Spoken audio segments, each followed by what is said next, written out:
Hello, Steel Stacks. It is me, comedian and Buckaroo Banzai enthusiast, Glenn Tickle. I was supposed to introduce the movie tonight. I have been bugging Anthony at Arts Quest to play this movie for 6 years, and they finally do it. And then, due to a scheduling error of my own doing, I can't be there tonight. I have to do a show in Maryland, and since my Honda Fit doesn't have jet car capability, I can't get back there in time. So I will be watching the movie along with you, but on an iPad in a hotel room. So I'm a little envious of the experience you're about to have. This is my absolute favorite movie of all time. Since I cannot be there, I thought I would just tell you why I love it so much. So this movie came out in 1984.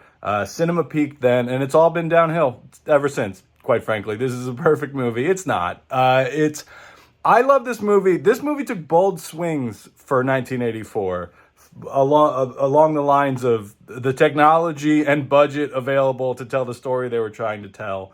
And I think I love it because of that. If they had all the resources in the world and they got to make the exact thing that they wanted to make, I don't know that I would have connected with it as much as I did. So I love this movie.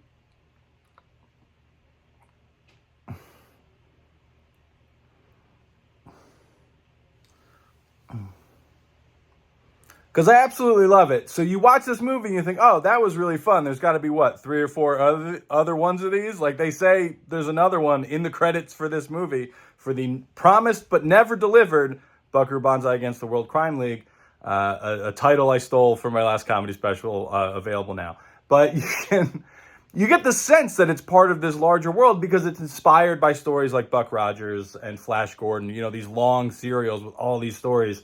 And when they were working on the movie, the writer, Earl Mac Rauch, wrote a bunch of Buckaroo stories, and W.D. Richter, when it was time to pull the trigger and make the movie, they just kind of picked one that they liked, that they thought would make a good movie. This is not an origin story. This does not explain who characters are in relation to each other. It doesn't tell you how anybody met. We don't get a lot of backstory. There was a little bit that they cut from the movie. In the special edition, there is an opening scene where you see Buckaroo's parents attempting an earlier version of the jet car experience, which is sabotaged by the evil Hanoi Shan, who is cut out of the movie entirely. Any reference to him is taken out. He is in the comic book cover that the hunters find in the woods. That's Hanoi Shan on the cover.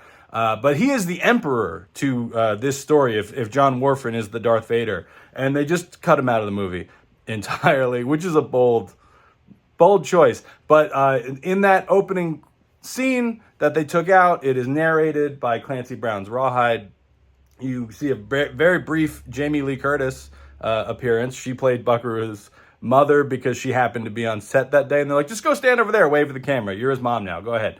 And if you get a chance, it's on YouTube. You can go watch that. I think it sets up the emotional stakes of the movie. But the producers just wanted to get right to the action. They're like, start with your weird fire car and drive it through a mountain. People will figure it out. And not everyone did. Not everyone loves this movie as much as I do, but I really do, and I think you will too. If it is your first time seeing it, enjoy. If it is your 200th time seeing it, still enjoy. I love it so much. Thank you for letting me do this. And, also just a bit of quick trivia. The reason, they never explain it in the movie, the reason the watermelon is in the lab when they walk through and Jeff Goldblum says, why is there a watermelon there, is because